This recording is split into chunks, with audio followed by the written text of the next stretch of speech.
Balance band के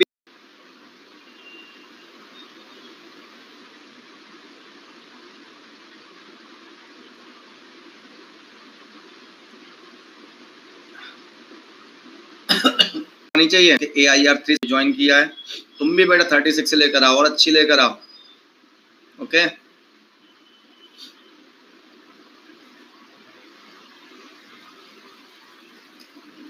okay, now direct indirect band gap की बात कर रहे थे।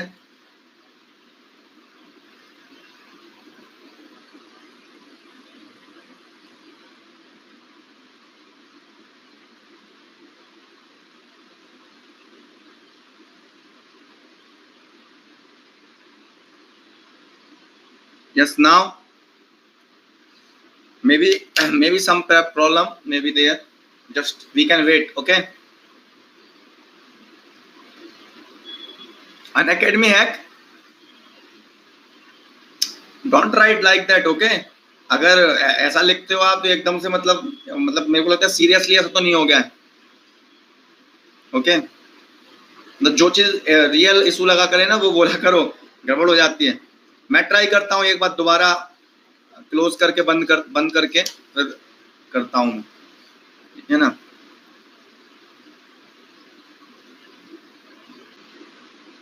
ओके, नाउ सी, अब देखो मैं दोबारा मैंने क्लोज करके दोबारा आया हूँ। ओके ओके, हो जाता है कई बार, ठीक है। तो डायरेक्ट बैंड गैप और इनडायरेक्ट बैंड गैप हम डिस्कस कर रहे थे, तो इधर लिख लिया था मैंने direct band gap. Okay, direct band gap,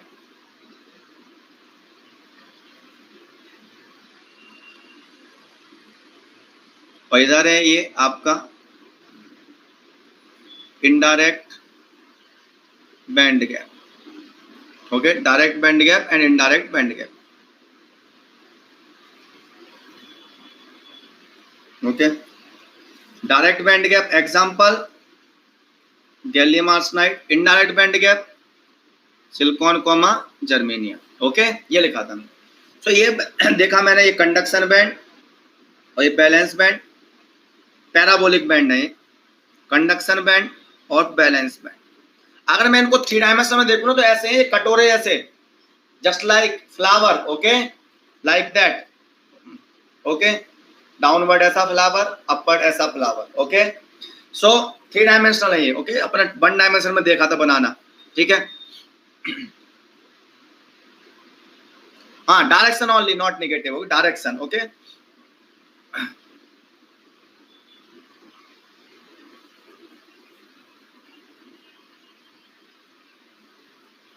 okay okay, चलो। नाउ सी, अब now this is conduction band, this is balance band, this is conduction band, this is balance band. Okay, वैसे मैं बहुत काफी साफ लिखता हूं। Okay okay, conduction band, valence band, conduction band, valence band. Okay, now suppose this is conduction band, this is balance band. अब conditions देखता हूं मैं। अगर एक इलेक्ट्रॉन आपका बैलेंस बैंड से, एक इलेक्ट्रॉन बैलेंस बैंड से ज्यादा नीट के चक्कर में पता क्या होता है ना, कि टाइम कंज्यूमिंग ज्यादा हो जाता है। इतना टाइम कंज्यूमिंग हो जाता है, सिलेबस ऐसा लगता है कि पता नहीं क्या क्या पढ़ा दिया, पढ़ाया कुछ नहीं, उतना ही, ठीक है। एक इलेक्ट्रॉन सपोज बैलेंस बैंड से कहां चला गया, कंडक्शन बैंड में। अगर एक इलेक्ट्रॉन बैलेंस बैंड से कंडक्शन में गया तो यहां होल्स आएगा, यहां पर इलेक्ट्रॉन आएगा। इस प्रोसेस को क्या बोलते हैं? Okay, electron holes pair generation, यहां बोलूं इस प्रोसेस को बोलते हैं जनरेशन। GEN करके लिख दिया मैंने, generation, electron hole pair generation. कैसे होता है? एनर्जी दिया इलेक्ट्रॉन को, थर्मल एनर्जी, और कोई सी भी एक्सटर्नल एनर्जी दिया, इलेक्ट्रॉन बैलेंस बैंड से कंडक्शन में चला गया। अब हाई एनर्जी पर कुछ देर तक रहेगा वो। फिर मैंने क्या बताया था कि आफ्टर सम टाइम, जैसे ही उसका टाइम खत्म होगा, that is called carrier life time. मैं पढ़ाऊंगा कैरियर लाइफ टाइम क्या होता है। जैसे टाइम स्पेंड करने के बाद टाइम खत्म होगा, कुछ टाइम बाद वापस इसको क्या आना पड़ेगा, इसको बोलते हैं लौट के बुद्धू घर को आए। ओके, वापस आएगा, क्योंकि यही उसकी एनर्जी है ओरिजिनल जिसको वो ऑक्यूपाई करने वाला है, इस प्रोसेस को बोलते हैं रिकॉम्बिनेशन। ओके, सो generation means electron hole pair generate हुए, recombine means electron conduction band से बैलेंस बैंड में आ गया। जनरेशन के टाइम पर तो उसने एनर्जी ली होगी, थर्मल एनर्जी लिया होगा या कोई सी भी एनर्जी ली हो एक्स वाई जेड, लेकिन जब वो हाई से लो एनर्जी पर आएगा तो एनर्जी वो रिलीज करेगा। अभी जो एनर्जी रिलीज होगी इसके केस में, ये जो एनर्जी रिलीज होगी वो होगी लाइट के फॉर्म में। अरे 1 इलेक्ट्रॉन वोल्ट कैसे आ जाएगी? अगर 1 वोल्ट का पोटेंशियल डिफरेंस होगा तो 1 इलेक्ट्रॉन वोल्ट आएगी, हमेशा थोड़ी आएगी। Okay, so light will radiated, light मतलब फोटोन, फोटोन और लाइट। ओके, फोटोन और light. In the case of direct band gap semiconductor, जब इलेक्ट्रॉन कंडक्शन बैंड से बैलेंस बैंड में आएगा तो लाइट निकलेगी, फोटोन निकलेगा। अब बात करते हैं इसमें लाइट ही क्यों निकलेगी, ये हम बताऊंगा मैं अभी, ध्यान रखना बिल्कुल, एकदम धीरे धीरे चलेंगे हम। इसके केस में भी देखा हमने कि ये सपोज एक ट्रैपिंग एनर्जी लेवल है। What is the meaning of trapping energy level? Trap energy level का मतलब होता है कोई भी डिफेक्ट है मटेरियल के अंदर मान लो, तो बीच में उसका भी एनर्जी लेवल होगा कंडक्शन बैंड और बैलेंस बैंड के बीच में, जिसको बोलते हैं हम trap energy level. Trap, ET या E trap. Okay, trap energy level, TRAP, trapping energy level, defect की वजह से आता है ई ट्रैप। ओके, अब नाउ जनरेशन प्रोसेस को दिखाता हूं मैं। ट्रैप कहीं पर भी हो सकते हैं, किसी मटेरियल में हो सकते हैं, हर मटेरियल में डिफेक्ट है, हर मटेरियल में इंप्योरिटीज हैं आपके, तो उसका भी एनर्जी लेवल होगा कहीं ना कहीं। ओके, अब देखो क्या होगा इसके केस में भी मैंने दिया कि एक इलेक्ट्रॉन क्या हुआ, बैलेंस बैंड से कंडक्शन बैंड में गया, तो ऐसे जाएगा, जा रहा हूं, फिर ट्रैपिंग एनर्जी लेवल पर मूव करेगा और फाइनली यहाँ कंडक्शन बैंड में पहुंच जाएगा। ये इलेक्ट्रॉन पहुंच गया। इस प्रोसेस को बोलेंगे इलेक्ट्रॉन बैलेंस बैंड से कहाँ गया, कंडक्शन बैंड में, तो यहाँ होल्स आया, इलेक्ट्रॉन आया, इसको अगेन बोलूंगा मैं जनरेशन। तो ऐसे गया, ट्रैपिंग एनर्जी लेवल पर मूव किया और फाइनली कंडक्शन बैंड में पहुंच गया। नाउ सिमिलरली कुछ टाइम टाउ स्पेंड करने के बाद ट्रैप में इलेक्ट्रॉन जंप 2 लेवल में होगा क्या? नहीं, यहां से आ गया, एक सिंपल एनर्जी लेवल है यहाँ पर। ओके, और फिर यहां से यहाँ चला गया। अब नाउ इलेक्ट्रॉन यहां से क्या हुआ, वापस आया इस ट्रैप पर ऐसे मूव किया, मूव करने के बाद वापस कहां पहुंच गया, वो बैलेंस बैंड में पहुंच गया अपनी जगह पर। इस प्रोसेस को बोलेंगे, जो वापस इलेक्ट्रॉन आया यहां से, रिकॉम्बिनेशन। अगेन रिकॉम्बिनेशन में क्या हुआ, इलेक्ट्रॉन हाई एनर्जी से लो एनर्जी पर आया है, अगेन हाई एनर्जी से लो एनर्जी पर आया है, तो एनर्जी बाहर निकलेगी, लेकिन इसके केस में जो एनर्जी निकलेगी वो हीट के फॉर्म में निकलेगी। हीट, या इसी को बोलेंगे हम फोनॉन। हीट का मतलब फोनॉन, लाइट का मतलब फोटोन। अब लाइट क्यों निकल रही है उसमें और इसमें क्यों हीट निकल रही है, हमें को देखना है। मतलब यस, और ट्रैप का कोई योगदान नहीं है, ट्रैप तो इसमें भी हो सकता है, ट्रैप तो जस्ट वो लेवल है समझाने के लिए। नहीं आप बोलते मैं डायरेक्टली बनाता तो आप बोलते हवा में कैसे मूव कर रहा है, तो एक लेवल है, एनर्जी लेवल, उस पर इलेक्ट्रॉन मूव कर सकता है। ओके, तो ट्रैप का मतलब है कोई भी डिफेक्ट की वजह से आ गया एनर्जी लेवल, कोई भी इंप्योरिटीज की वजह से आ गया आपका एनर्जी लेवल, उस एनर्जी लेवल मूव करता हुआ बैलेंस बैंड में चला जाएगा। ओके, अब नाउ लाइट क्यों निकल रही है, हीट क्यों निकल रही है, ये देखना है मुझे। जब मैं डिस्कशन ब्रेक करता हूं तो मैं बॉक्स बनाता हूं हमेशा। ये बॉक्स का मतलब क्या है, मैं कुछ अलग बात कर रहा हूं। देख बेटा, यहां पर बात किया मैंने लाइट और यहां पर बात किया मैंने हीट। अब समझना बेटा, समझना बेटा, सब बताऊंगा मैं। लाइट का मतलब क्या होता है, E equal to M C square, where C is the speed of light. बताऊंगा सर, बैलेंस बैंड को अभी समय आएगा। वो मेरा बचा हुआ कौशल, बैलेंस बैंड का पैराबोला ब्रॉड क्यों होता है, it is remaining. Okay, heat equal to, heat में एनर्जी लिखूं वही E equal to M C square M V square. क्यों V square, speed of light C है, हीट की स्पीड, हीट मतलब फोनॉन की स्पीड अलग होगी ना फोटोन से, फोटोन की आपकी सी है स्पीड, तो वी स्पीड किसकी होगी, फोनॉन की। अलग अलग ले लिया मैंने, या C1 C2 ले लेता मैं, ठीक है। मोमेंटम क्या होता है, momentum P1 equal to mass into velocity mc। यहां पर मोमेंटम डिफाइन किया मैंने P2 equal to m into v। अगर मैं यहां पर देखूं तो एनर्जी क्या हो जाएगा, energy equal to mc square के साथ लिखूं मैं P1 इंटू c। यहां पर एनर्जी क्या हो जाएगा, ओके, m भी यहां पर रखूं मैं, तो P2 इंटू v। तो यहां से क्या आ गया, P1 equal to E by C, और यहां से P2 इक्वल टू क्या आ गया, E by we.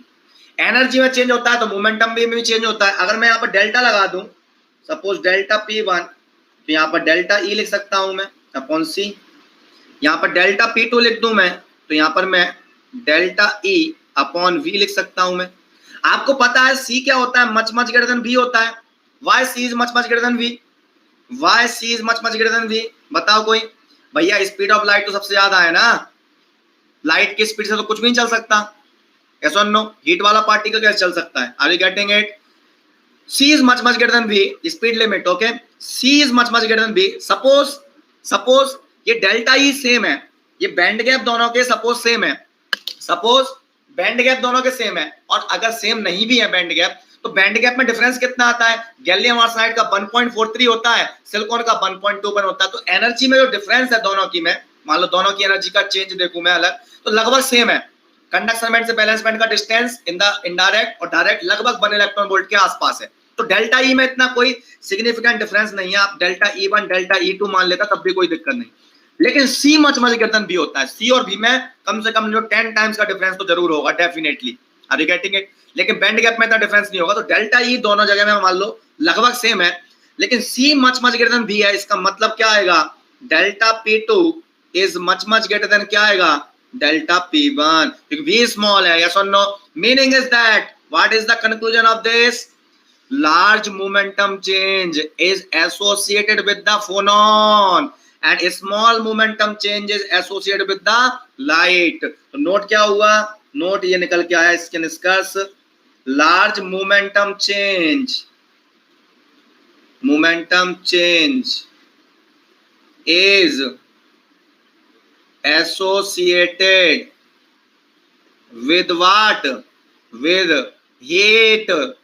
With heat या phonon. Meaning is that in the case of direct band gap semiconductor, when an electron makes transition from conduction band bottom to valence band top, its energy is changing. Yes, high energy से low energy पर आ रहा है, but there is insignificant change in the momentum, very small change in the momentum, and small change in the momentum is associated with the light.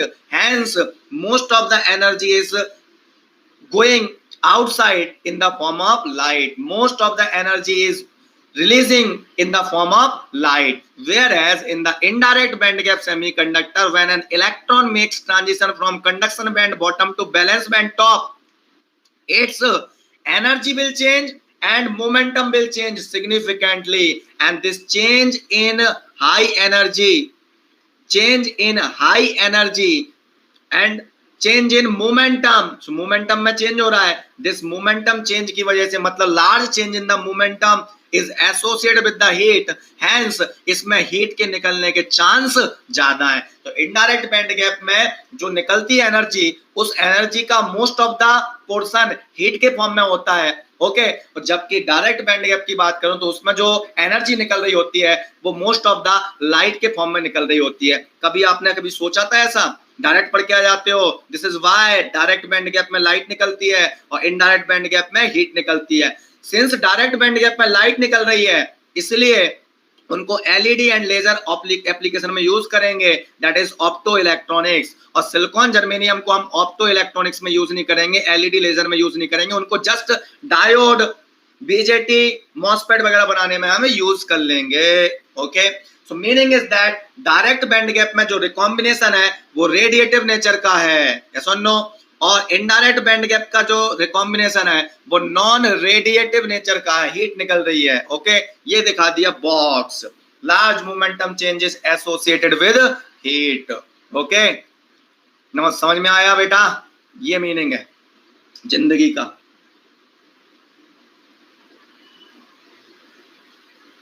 Okay, समझ में आ गया इस सिंह? चलो अब मैं लिखाता हूं इसे, लिखाता हूं डायरेक्ट बैंड गैप में।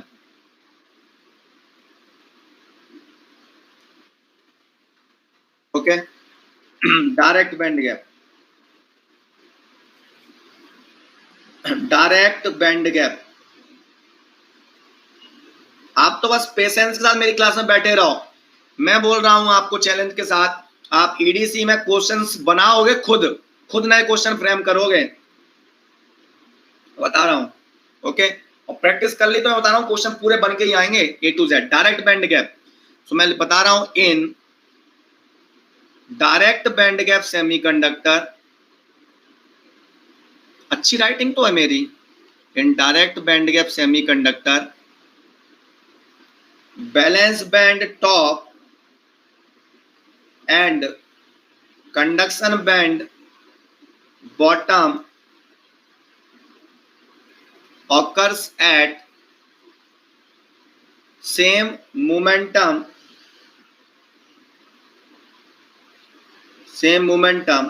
or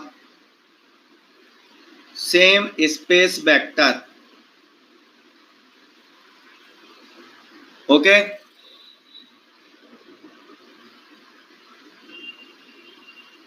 okay,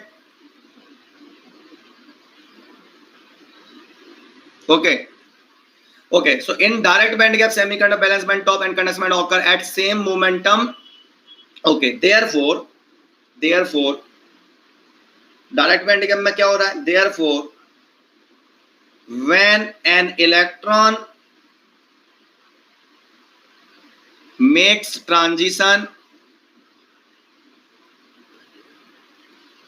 from conduction band bottom to balance band top, okay, it's क्या चेंज हो रहा होगा? मेनली डायरेक्ट बैंड गैप है, मेनली चेंज क्या हो रहा होगा? Energy, momentum almost unchanged, it's momentum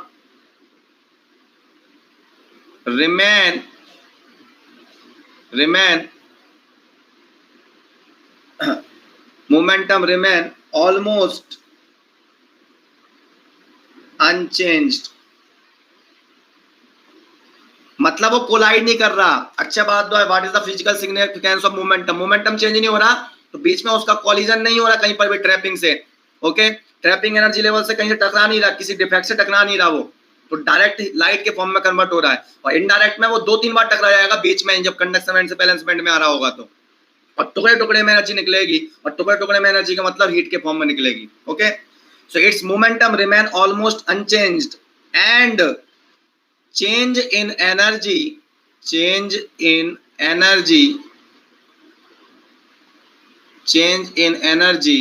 will get converted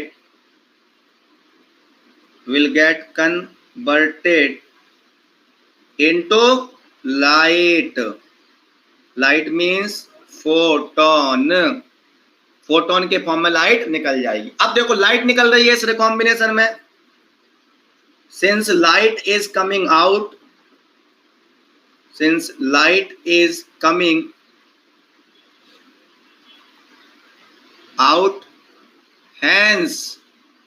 this recombination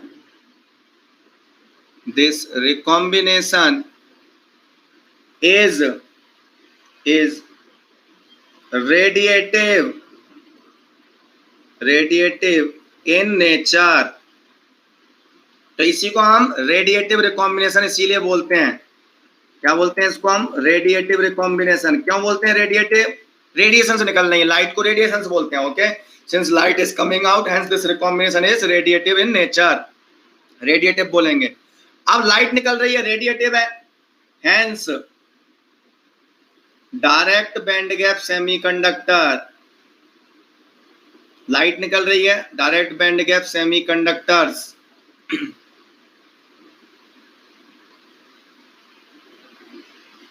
yes, definitely Srirangar RB. Okay, hence direct band gap semiconductors are used in optoelectronics, that is LED and laser application. LED and laser application means optoelectronics में use करेंगे। ये तो था आपका क्या? Direct band gap. अब चलते हैं हम इनडायरेक्ट बैंड गैप पर।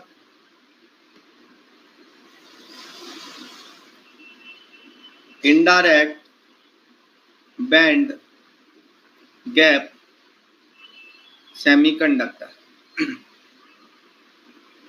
स्पेस वेक्टर, अरे स्पेस वेक्टर बताया तो था अभी क्लास से पहले, क्या होता था? Wave vector. कोई वेव के प्रोपोगेशन के लिए कम्युनिकेशन में क्या पढ़ा है आपने मैथमेटिक्स में? To propagate a wave in a particular direction, material भी 3 डायमेंशनल है, के एक्स, के वाई और के जेड 3 डायमेंशनल है। तो के एक्स का मतलब क्या है? Vector associated. A X cap का मतलब क्या होता है? A X cap, A Y cap, A Z cap.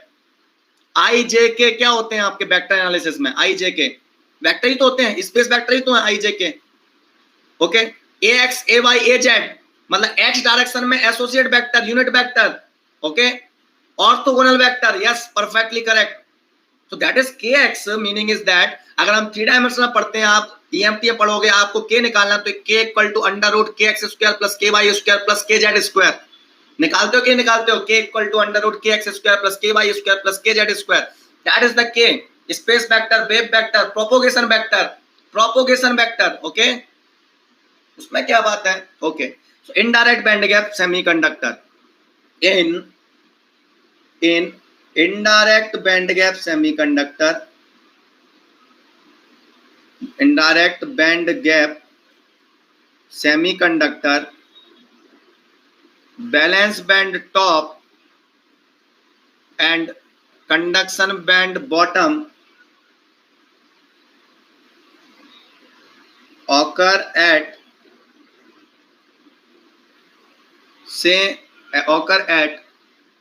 different momentum,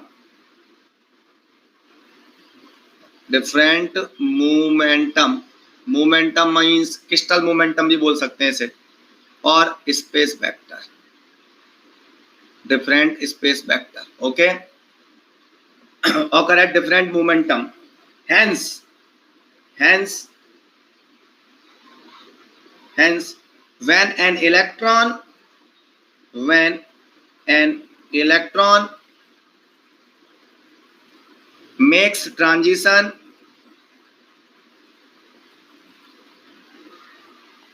from conduction band bottom to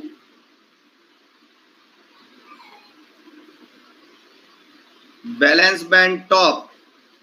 अब कंडक्शन बैंड से बैलेंस बैंड पे आ रहा है इलेक्ट्रॉन इनडायरेक्ट में, तो उसका देखो मोमेंटम भी चेंज होगा, एनर्जी भी चेंज होगा। It's energy and momentum both will change, और मोमेंटम भी चेंज होगा सिग्निफिकेंटली, बोथ विल चेंज। अब मोमेंटम चेंज हो रहा है, और लार्ज मोमेंटम चेंज किसके साथ एसोसिएटेड है? आपका हीट के साथ। तो हीट के निकलने की प्रोबेबिलिटी ज्यादा है, इसलिए हीट निकलेगी। Okay, hence this change in energy change हुआ, change in energy will get converted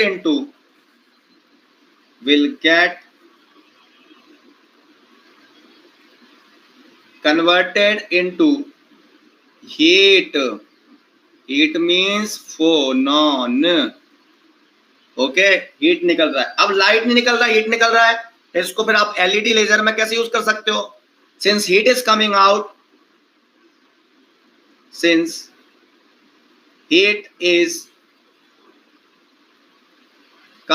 out, ले पीछे वाली। ओके, ये ले इसमें क्या लिखा है ऐसे? ओके, प्रीवियस स्लाइड अभी चंद्र शर्मा। ओके, चल, since heat is coming out, I don't know why this is not mentioned. Okay, because people find difficulty in explaining why light is coming out, why heat is coming out. I don't know why they have not mentioned this in the book, and I also don't find this in the book. Okay, when I was reading at the time of just starting of my this teaching career. Okay, so since heat is coming out, hence indirect band gap semiconductors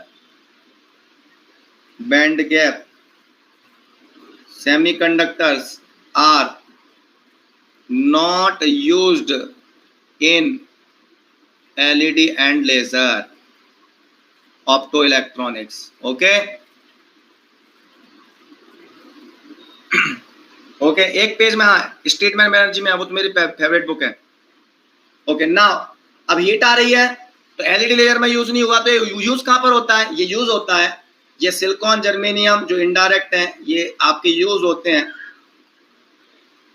used in BJT, normal diode, PN junction diode, okay PN junction diode, MOSFET, इनको बनाने में use करेंगे इसका।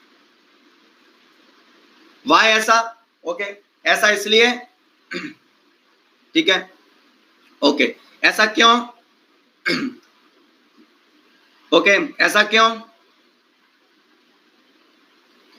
ऐसा इसलिए BJT को ये इसको सिलिकॉन जर्मेनियम की जगह गैलियम आर्सेनाइड यूज कर लेते डायोड वगैरह में। अब आपको लगता है कि गैलियम आर्सेनाइड बनाना बहुत आसान है गैलियम आर्सेनाइड को बनाना बहुत डिफिकल्ट है, क्योंकि मैंने बताया होगा शायद, नहीं मैंने यूट्यूब में बताया था, याद नहीं आता। गैलियम आर्सेनाइड क्या होता है कि जब गैलियम आर्सेनाइड को सॉलिड स्टेट में बनाना है आपको, तो जब आप उसका बनाते हो गैलियम आर्सेनाइड मटेरियल को, तो गैलियम और आर्सेनिक का 50-50% रखना पड़ेगा आपको। अगर हम फेज डायग्राम देखें, फेज डायग्राम क्या होता है मटेरियल साइंस में? डिफरेंट टेम्परेचर जोन पर कौन कौन से फेज मिल रहे हैं, liquid phase, solid phase, liquid plus solid, okay vapour phase, इस टाइप के फेज होते हैं, उसको बोलते हैं फेज डायग्राम। जैसे आयरन का देखते हैं अपन फेज डायग्राम, ऐसे ही हमारा गैलियम आर्सेनाइड का होता है, सिलिकॉन का होता है। तो अगर मैं फेज डायग्राम देखूं गैलियम आर्सेनाइड का, तो जब तक गैलियम आर्सेनाइड आपका 50-50% ना हो जाएगा, जब तक 50-50% ना हो जाए वेट परसेंटेज दोनों का, तब तक वो सॉलिड स्टेट में नहीं मिलेगा आपको, अदरवाइज वो सॉलिड प्लस लिक्विड या किसी और फॉर्म में मिलेगा। अब 50-50% मेंटेन करना है गैलियम आर्सेनाइड को दोनों को। अब प्रॉब्लम क्या आती है?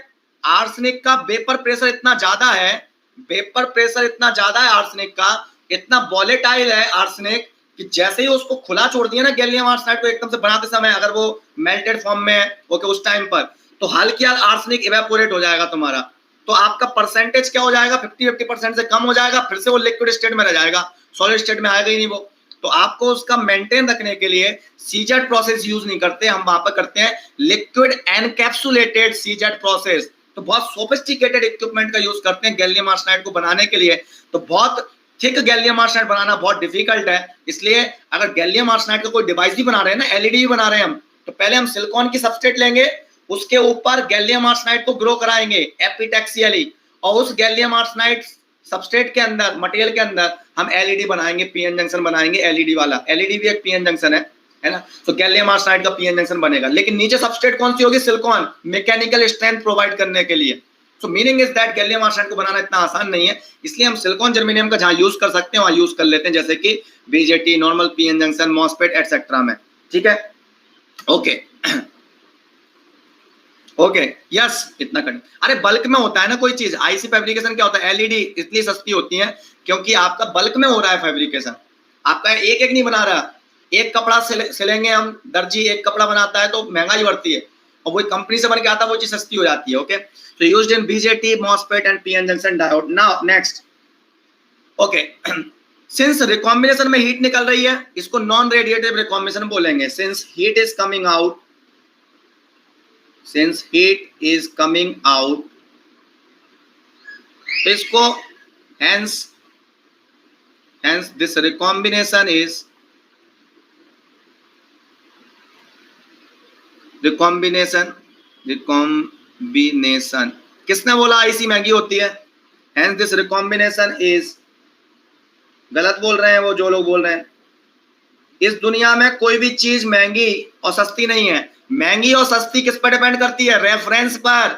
अगर इसको अकेला बनाया और 100 रुपए का बना, और ऐसे 1000 बनाए और 50 रुपए का पड़ा, तो उसे सस्ता बोलेंगे। अब कोई बोलेगा नहीं 50 रुपए भी महंगा है, 50 रुपए भी महंगा है भाई साहब। तो ये रेफरेंस पर डिपेंड कर रहा है कि अगर मैं आईसी बना रहा हूं तो वो सस्ती कर पड़ रही है compare to discrete component, that is the meaning. Okay, since heat is coming out, hence this recombination is non radiative in nature. थोड़ा दिमाग लगाया करो यार, नॉन रेडिएटिव, अरे यार नॉन रेडिएटिव, थोड़ा common sense, non radiative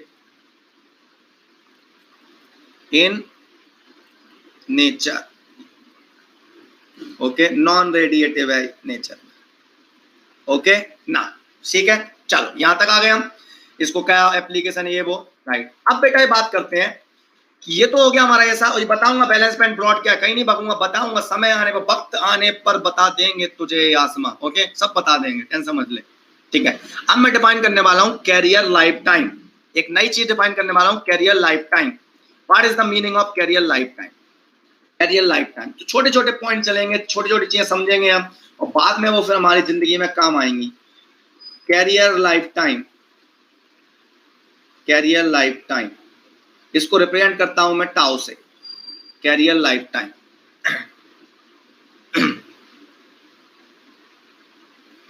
radiative बोलते हैं, लाइट को रेडिएटिव बोलते हैं। लाइट निकल रहा है तो रेडिएटिव बोल रहे हैं। हीट में भी रेडिएशन, हर चीज रेडिएशन सी है फिर तो इस दुनिया में।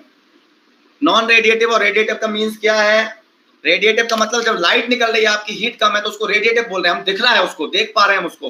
हीट को हम कहाँ देख पा, लाइट को देख पाते हैं ना, तो हम उस सेंस से बोल रहे होते हैं कि भाई देख पा रहे हैं, रेडिएटिव है ये, और दिख रहा है, रेडिएटिव रिकॉम्बिनेशन। और नॉन रेडिएटिव मतलब हीट निकल रहा होता है, उसको नॉन रेडिएटिव बोलते हैं हमेशा।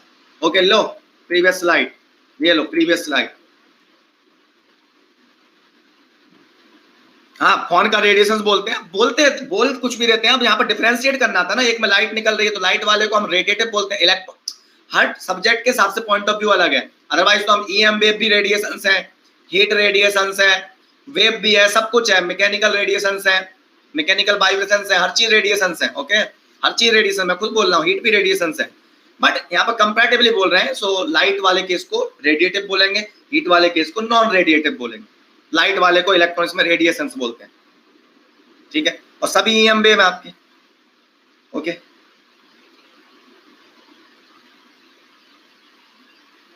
ओके, चलो now carrier life time. Carrier life time का मतलब क्या है, देखना बेटा।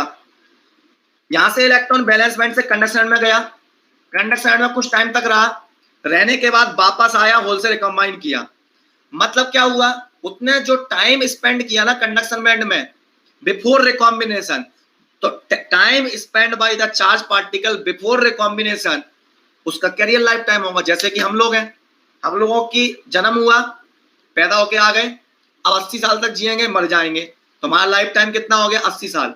लेकिन बात ये होती है कि 80 साल में मैं मर रहा हूं मान लो, लेकिन कोई दूसरा इंसान 78 साल में ही मरेगा, कोई 75 में ही मरेगा, कोई 85 में ही मरेगा, तो फिर क्या लगाओगे आप, average life time. Meaning is that life time का मीनिंग होगा average time spend by the charge particle before recombination. Are you getting it? क्योंकि ये रैंडम प्रोसेस है, कोई इलेक्ट्रॉन जल्दी रिकम्बाइन कर सकता है, कोई इलेक्ट्रॉन देर में कर सकता है, कोई इलेक्ट्रॉन ज्यादा टाइम तक कंडक्शन में रह सकता है, और कोई जल्दी रिकम्बाइन कर सकता है, कोई देर में रिकम्बाइन करेगा। Meaning is that, that's why हम क्या करेंगे, एवरेज लगाएंगे। So average time, average time, average time, okay, average time spend by charge career, spend by, average time spend by charge career, average, इसलिए एवरेज शब्द हमेशा लगाओ, हर चीज एवरेज है। एवरेज का मीनिंग बहुत इंपॉर्टेंट है। Okay, okay, so average time spend by charge career. अरे रिकॉम्बिनेशन के बाद का, मरने के बाद का टाइम काउंट करेगा क्या खुद अपना? मैं मर गया, आत्मा बन गई और भगवान के पास है, तो उस टाइम को कैलकुलेट करेंगे। तो हम जब पैदा हुए, पैदा होने के बाद इस धरती पर कब तक रहे, मतलब वो जनरेट हो गया, कंडक्शन बैंड में कब तक रहा वो, या होल्स बैलेंस बैंड में कब तक रहा। जैसे इलेक्ट्रॉन कंडक्शन बैंड से बैलेंस बैंड में आया, होल्स खत्म और इलेक्ट्रॉन कंडक्शन बैंड में खत्म, तो लाइफ टाइम क्या होगा, कंडक्शन बैंड में वो कब तक रहा। Average time spend by the charge particle on the earth, charge particle मतलब human being. Okay, the time spend by charge carrier before recombination, before recombination, average time, average time spend by charge carrier before recombination is lifetime. Okay, okay, lifetime की बात करें तो carrier life time इसको बोलते हैं हम। Carrier मतलब electron life time, carrier life time. अब देखते हैं हम कैरियर लाइफ टाइम किस में ज्यादा हो, कुछ सोचो। यहाँ पर डायरेक्ट रिकॉम्बिनेशन है, डायरेक्ट आना है इलेक्ट्रॉन को कंडक्शन बैंड से बैलेंस बैंड, और यहाँ पर पहले आएगा ट्रैपिंग एनर्जी लेवल पर मूव करेगा, तब जाके मरेगा वो। मतलब पहले हर्डल से आपकी जिंदगी में 80 साल के बाद खटिया पकड़ोगे, खटिया पकड़ के फिर लेटे रहोगे, फिर 90 साल में जाके मरोगे। दैट इज कॉल्ड इनडायरेक्ट मौत। ओके, डायरेक्ट मौत भैया वो तो हंसता खेलता आदमी था, 65 साल की उम्र थी, तुरंत मर गया। हंसता खेलता आदमी, कल ही तो नीम के पेड़ के नीचे बैठा था। ओके, नीम के पेड़ के नीचे बैठा था, तुरंत मर गया। सो इसमें डायरेक्ट आ रहा है भाई, इसमें वो घूम फिर के जा रहा है। सो कैरियर लाइफ टाइम किस में ज्यादा होगा? इनडायरेक्ट में ज्यादा होगा। तो carrier life time is more, carrier life time is more in indirect band gap semiconductor, indirect band gap semiconductor. And ये पॉइंट्स आते हैं आपके एग्जाम वगैरह में। And it is small in direct band gap. Okay, ये meaning हुआ। Okay, now see, ये तो कैरियर लाइफ टाइम हो गया। तो कैरियर लाइफ टाइम माइंड में फिट कर लो हमेशा के लिए, बहुत इंपोर्टेंट है। जनरेशन को मैं से पढ़ाऊंगा, इसकी बात करूंगा बहुत। ओके, नाउ सी, एक और नया पॉइंट। सर आपने डायरेक्ट एलिमेंटल और कंपाउंड टाइप ऑफ सेमीकंडक्टर पढ़ाए थे मुझे। सर गैलियम आर्सेनाइड कैसा है? कंपाउंड और डायरेक्ट बैंड गैप नेचर दे रहा है। सिलिकॉन जर्मेनियम कैसे हैं? एलिमेंट और ये इनडायरेक्ट बैंड गैप नेचर दे रहा है। एक बार ईएससी में एक क्वेश्चन आ गया, all compound type of semiconductors are before recombination, means मृत्यु से पहले इलेक्ट्रॉन होल से रिकम्बाइन किया, उससे पहले इलेक्ट्रॉन आके बैलेंस बैंड में आया, कंडक्शन बैंड से इलेक्ट्रॉन बैलेंस बैंड में आया, उससे पहले तक कितना टाइम स्पेंड किया, दैट इज बिफोर रिकॉम्बिनेशन, उसका मीनिंग हुआ। ओके, नाउ क्या डिस्कस कर रहा था? Gallium arsenide compound, silicon germanium आपका एलिमेंटल। अब बात आती है कि एक ईएससी में क्वेश्चन आया था कि all compound type of semiconductors are direct band gap semiconductor, और ये स्टेटमेंट करेक्ट है कि रॉन्ग है? ईएससी ने आंसर दिया था करेक्ट स्टेटमेंट है कि all compound type of semiconductors are direct band gap. मैं बुलाता हूं उसको जिसने एग्जाम बनाया, दो कनपटी में देता खींच के। क्या करता मैं? दो कनपटी में देता खींच के, क्या कि all compound type of direct band gap, और सब लोग यही लिखा रहे हैं भाई साहब। ईएससी ने दे दिया, नोट्स में ऐड कर लिया, ईएससी ने दे दिया, फिर नोट्स में ऐड कर लिया all compound type of direct band gap. अरे पागल आदमी, all compound type of semiconductor are not direct band gap. Note मैं लिखा रहा हूं, all compound type, all compound type semiconductors are not direct band gap. Sir आपको कैसे पता? सर आपको कैसे पता? आप क्या भगवान हो? एग्जाम्पल लेता हूं बेटा तेरी दुनिया में। एग्जाम्पल के लिए ये कंपाउंड टाइप है, एल्यूमिनियम, गैलियम आर्सेनाइड, ये X है, ये 1 - X है सपोज। ये एक तीन एलिमेंट्स हैं, कंपाउंड टाइप है। अरे यार मुझे नहीं पता सूरज कुमार, पता नहीं क्या फालतू की बातें पूछते हैं, तो ये उसमें घुस गया वो कि कौन सा टाइम कहां से, जैसे किसी को पूछ रहा है देख, जो बैलेंस बैंड से गया वहां से नापना है क्या टाइम? अरे क्या करना है, बस आ गया ना। Average time spend by the charge particle before recombination, मरने से पहले। अरे मेरा पैदा हो गया, पैदा होने का मरा हूं मैं, तब तक का टाइम 80 साल, वो लाइफ टाइम हो गया भाई।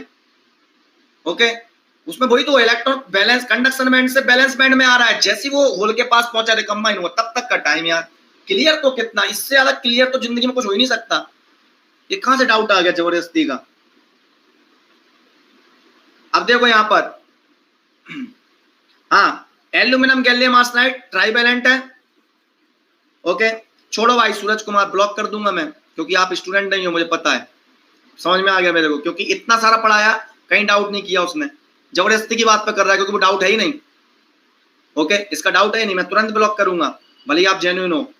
ओके, मेरा ऐसे ही एटीट्यूड है, क्योंकि मैं पढ़ाता ही बहुत ज्यादा हूं, तो भाई मेरे को पता है कि भाई मैं कम से कम नहीं तो 100 टाइम्स ज्यादा पढ़ा रहा हूं किसी भी पर्सन से, 100 टाइम्स ज्यादा। ओके, जबरदस्ती का डाउट पूछ लो कंडक्शन बैंड का मतलब, तो फिर तुमने या तो स्टार्टिंग से क्लास अटेंड नहीं किया, स्टार्टिंग से एंड तक पूरी क्लास अटेंड करो।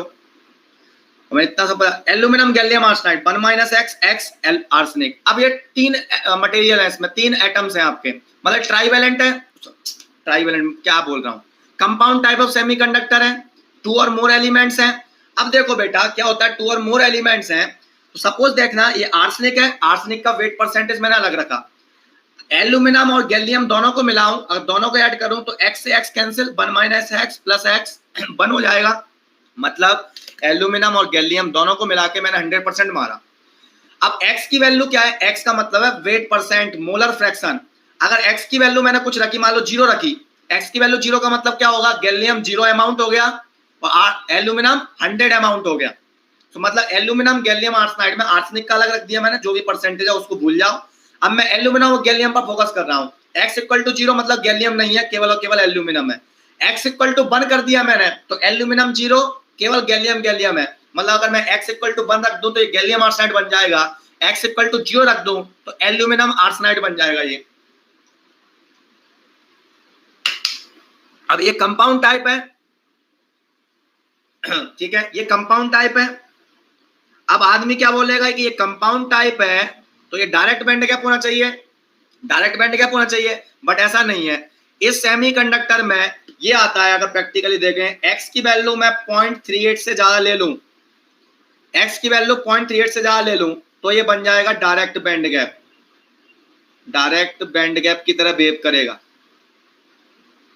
मतलब गैलियम आर्सेनाइड की प्रॉपर्टी ज्यादा होगी इसमें, x की वैल्यू 0.38 से कम होगा इसमें तो एल्यूमिनियम आर्सेनाइड वाली प्रॉपर्टी ज्यादा होगी और ये इनडायरेक्ट की तरह बिहेव कर रहा होगा, indirect band gap, indirect band gap की तरह बिहेव करेगा। ओके नाउ, सो आपको क्या समझ में आ गया कि सारे कंपाउंड टाइप ऑफ सेमीकंडक्टर आपके डायरेक्ट बैंड गैप सेमीकंडक्टर नहीं होते हैं, ये गलत स्टेटमेंट है ईएसई का। ओके चल, ये डायरेक्ट और इनडायरेक्ट बैंड गैप हुआ।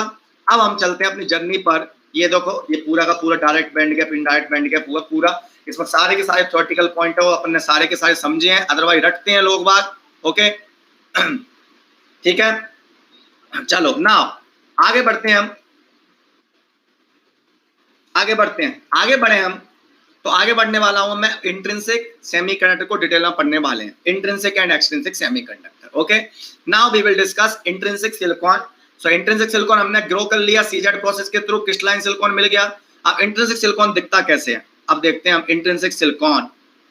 इंट्रिंसिक सिलिकॉन ये आ गया आपकी स्क्रीन पर, ये लो सॉरी सूरज, ओके बुरा मत मानना सूरज, ओके थोड़ा हो जाता है पढ़ाते पढ़ाते, सुबह से शाम पढ़ा रहे होते दिन भर हो जाता है और फिर पूरा मैक्सिमम एफर्ट्स लगा रहे होते हैं अपने, तो थोड़ा हो जाता है, उसको इग्नोर कर देना, मैं बोलूँ आप अपने उस पर लेना। ओके कोई बात नहीं, मैं 6-7 घंटे क्लास ले रहा हूँ दिन भर और फिर दिन भर इनमें लग जाता हूँ, ये डायग्राम वाइग्राम वगैरह में, तो sorry for my attitude. Okay okay इसलिए बोलता हूँ, मुझे अच्छा नहीं लगता, पता है मैं कोई गलत काम करता हूँ तो मुझे बेकार लगता है, मेरा गलत काम है। ओके चलो अब चलते हैं हम इंट्रिंसिक सिलिकॉन पर।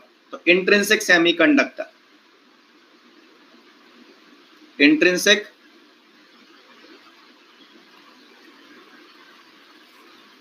Semiconductor, okay intrinsic semiconductor, intrinsic semiconductor की बात करें हम, इंट्रिंसिक सेमीकंडक्टर। अब देख मैं लिया इंट्रिंसिक सेमीकंडक्टर को डिस्कस कर रहा हूं T इक्वल टू 0 केल्विन पर। अब आज समझ में आएगा तो मैं इलेक्ट्रॉन और होल्स, और अभी बचा पता है क्या है, क्या बचा रह गया है, क्या बचा रह गया है, क्या बचा रह गया है, बैलेंस बैंड क्यों ब्रॉड है, कंडक्शन बैंड क्यों नैरो है, ऐसा नो बचा रह गया है, कहीं नहीं जाएगा, टेंशन मत लेना, मुझे पता है, बेवकूफ नहीं बनाऊंगा मैं, बचा है वो, बचा है वो। Okay T equal to 0 kelvin.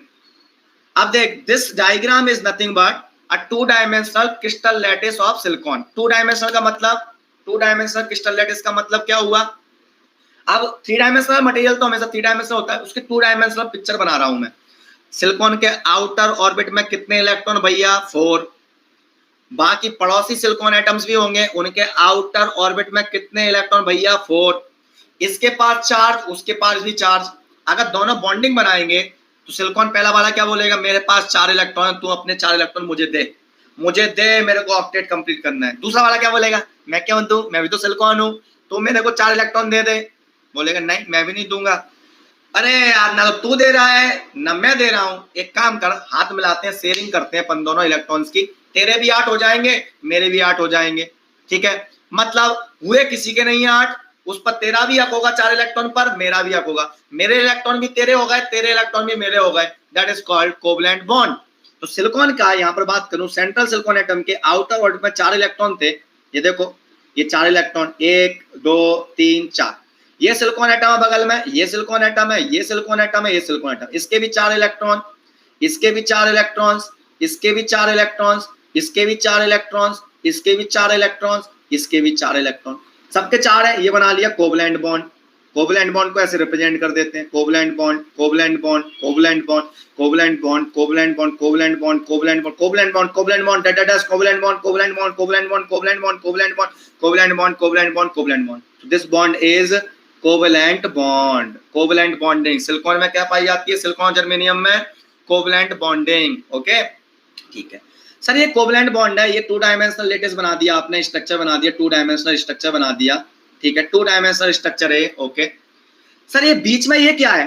ये क्या है इसको समझाता हूं।